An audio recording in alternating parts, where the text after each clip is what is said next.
Three boys loved watching horror movies. One day, one of the boys received a mysterious package in the mail. It had no postmarks, return address, or sender's name. The boy was puzzled about who could have sent it. When he opened it, he found a videotape inside with no labels or markings. Thinking it might be a prank from his friends, he invited them over to watch it together. When his friends arrived, he asked them about the mysterious package, but they swore they had no idea who sent it. They all sat down on the couch to watch the tape.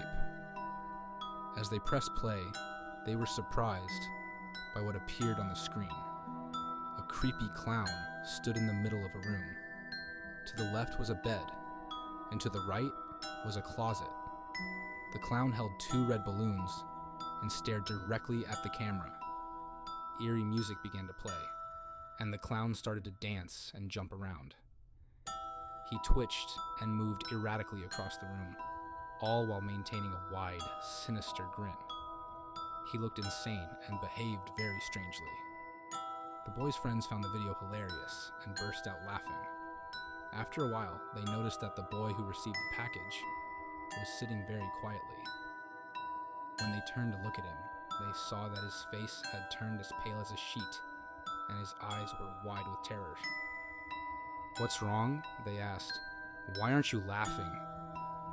The boy stuttered in response. That's my bedroom." A few years ago, a couple decided to treat themselves to a night out on the town.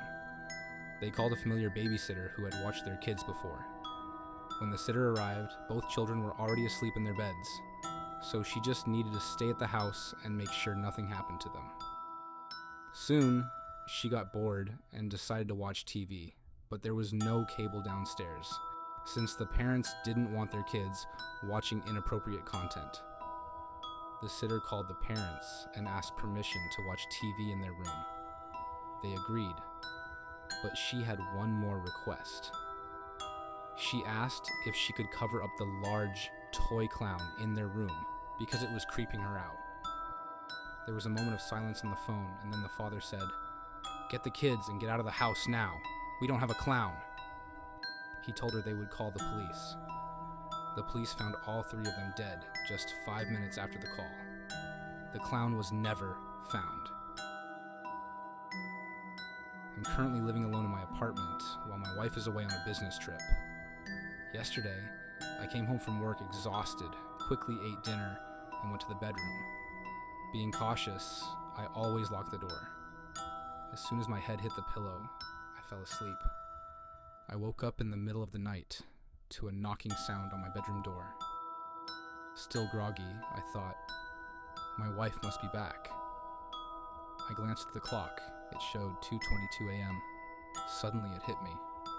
My wife wasn't supposed to return for another week. She had called yesterday to say she'd be delayed. Meanwhile, the knocking on the door grew louder. I jumped up and turned on the night light. With trembling hands, I grabbed a chair, and through the door crack, I saw a shadow. The hallway was dark.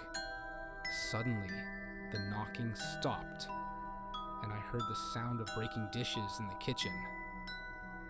Before I could process this, the knocking on the door resumed, but this time it sounded like scratching, reminding me of cat claws. I didn't know what to do next. I wanted to call the police, but then the power went out. There I was, holding my phone, when I saw the bedroom door opening. But that was impossible. It was locked. In the doorway stood a person in a ridiculous clown costume. His crooked face was stretched into a wide, wild smile, with yellow fangs protruding from under his lips. He stared at me with crazed eyes. In that moment, I threw the chair at him and lunged forward to fight. The last thing I remember is his foul mouth opening wide. I woke up on the floor in the hallway, next to a broken chair. On the door, among words I couldn't understand, I spotted one that said, "Bored." I don't know what he wanted from me, but these kinds of games are definitely not my cup of tea.